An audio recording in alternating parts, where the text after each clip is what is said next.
To undo the square, I could take the square root of that left side of the equation.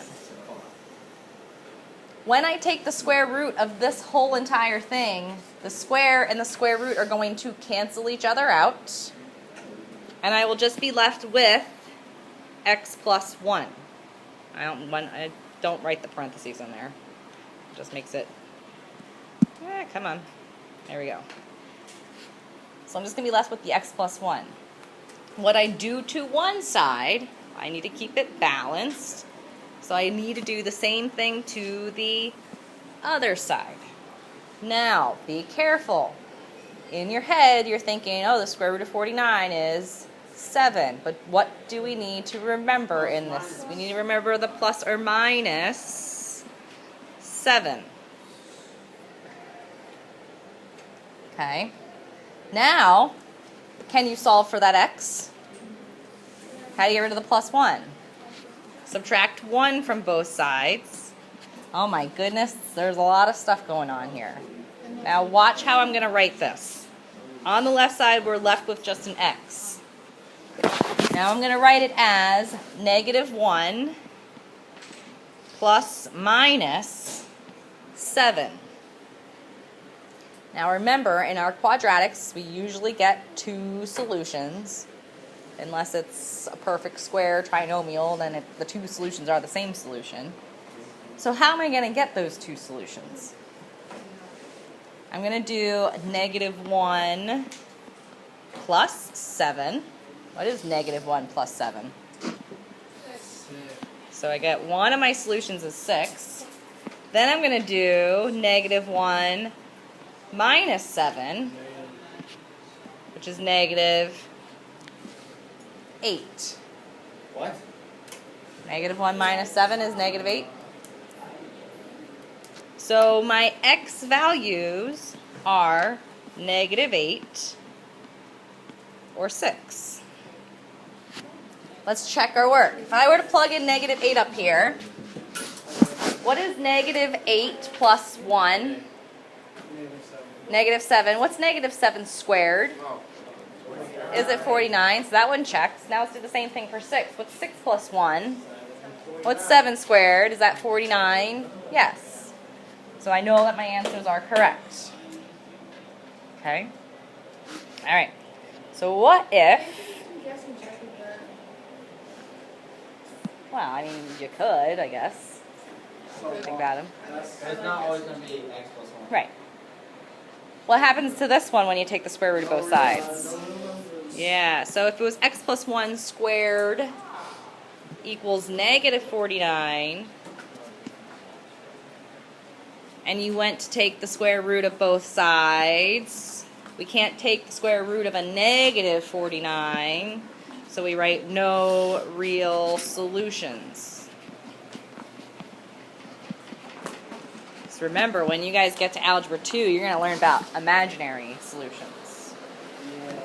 This one would have an imaginary solution. What would the imaginary solution be? It would be plus or minus 7i. What does that mean? 7 imaginary. No, like, Oh, that doesn't work. Huh? How does that work? So pretty much you just put an I next to it. You solve it like you would normally do, but put an I there. Nice. Wonderful. No, like, can I just do that? I'll just put like 5 on every single thing with an I and it'll like, just work. No. Alright, write this one down. 10 times the quantity x minus 5 squared equals 1,000.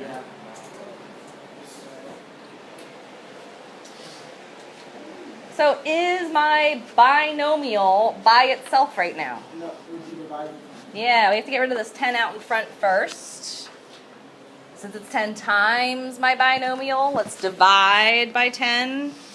So divide by 10, divide by 10.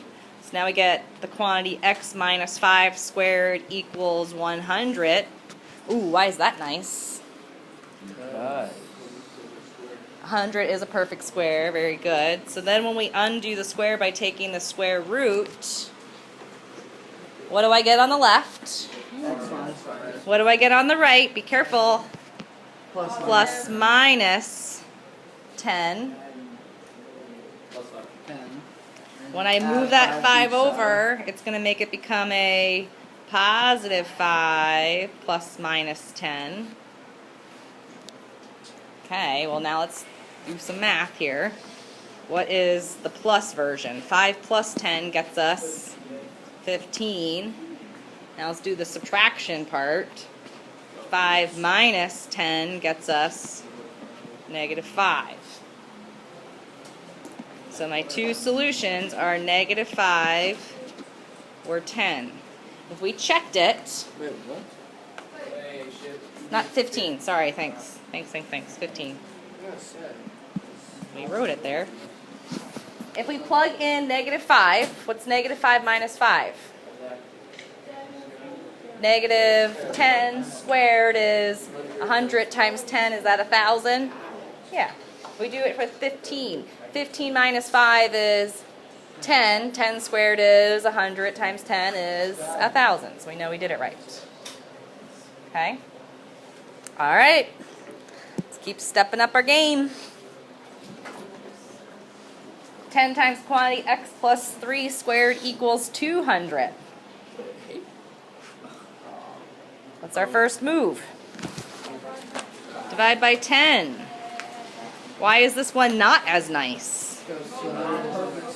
We don't have a perfect square anymore. Oh no. Square root both sides. What do we have to do with that 20? Prime factorization. Give me two factors. 10 and 2. 10 goes to 5 and 2. So what I like to do instead of writing them out in a string is I just put circles around the pairs. So 2 times 2 makes 4. The square root of 4 would just go to a 2. And then I'm left with a square root of whatever's left over, which is, in this case, 5. Plus minus, right? Huh? Subtract what?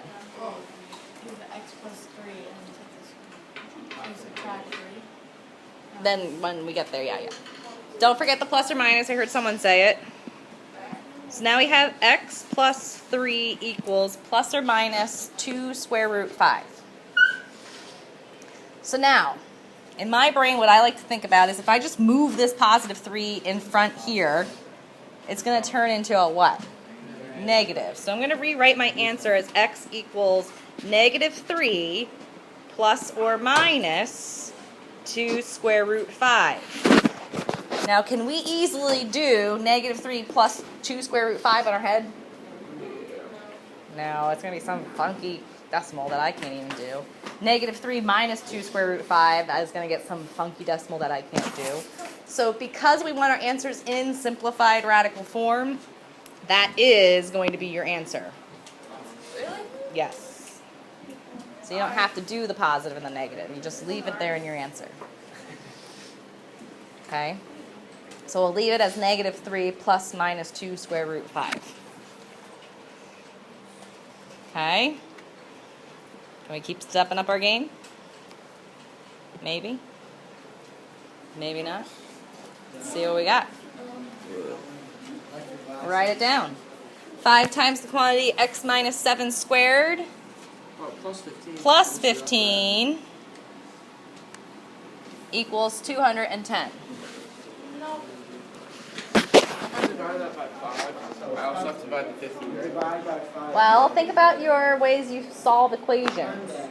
When we, well, we do the reverse of it, right? So we would first subtract the 15. I mean, could you divide everything by 5? Sure. But let's try to get less things that we have to remember to divide by 5. So let's subtract the 15. So then we get 5 times the quantity x minus 7 squared is equal to, what does that get us to? 595? 195, thanks. Now let's go ahead and divide out the 5. Huh? Divide by 5. So the left side would be x minus 7 squared is equal to, 5 goes into 19, 3 times 45, 39. Huh? Oh, I'm just doing division. Why is that one not so nice? Not a perfect square. So if we do our square roots, what are my branches on 39? 13 Are those both prime? Do I have any pairs? Where'd you get 39 from? 195 divided by 5? Is that 39? Did I not do that correctly in my head? No, you didn't. 195 divided by 5 is 39. Oh, I don't know what you did. I don't know what you Got did either. 19, so no. So because neither of these have a partner, On it is the square root of 39, which is nice, so I don't have to do anything to it. So it becomes plus minus the square root of 39. What's on my left side? X minus 7. If I move this negative 7 to in front of the plus and minus, what's it going to become? A positive. So it's going to be x equals positive 7 plus or minus the square root of 39, and that is your answer.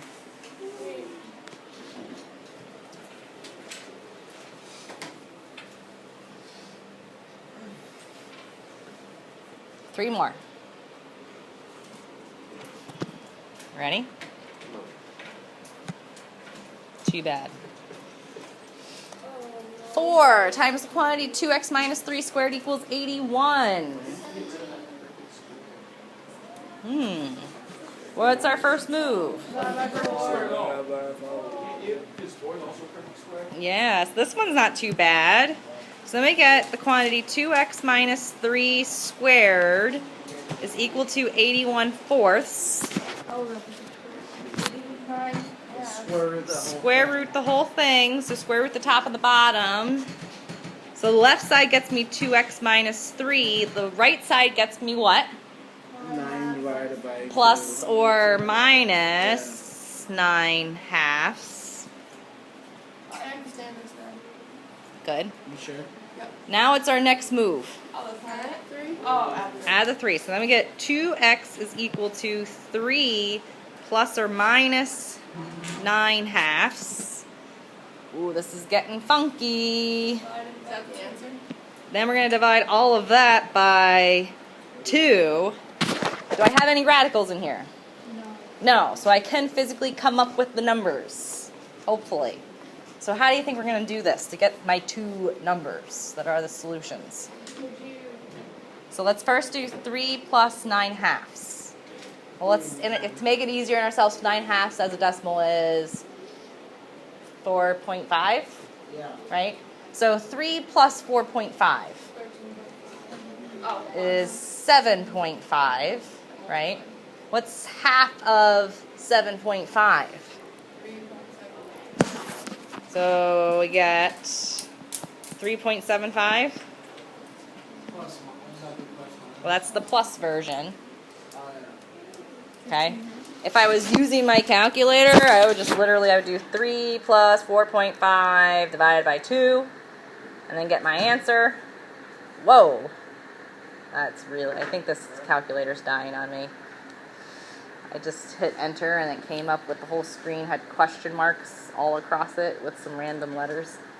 That was weird. 3 minus 4.5 divided by 2. Why is it? It did the same thing. Someone messed with this. So negative 1/2, half of a negative 1/2 is what?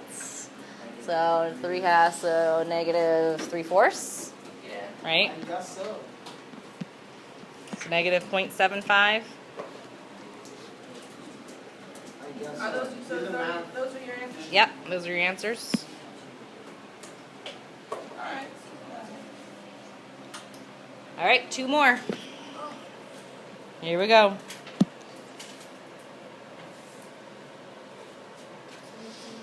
Whoa.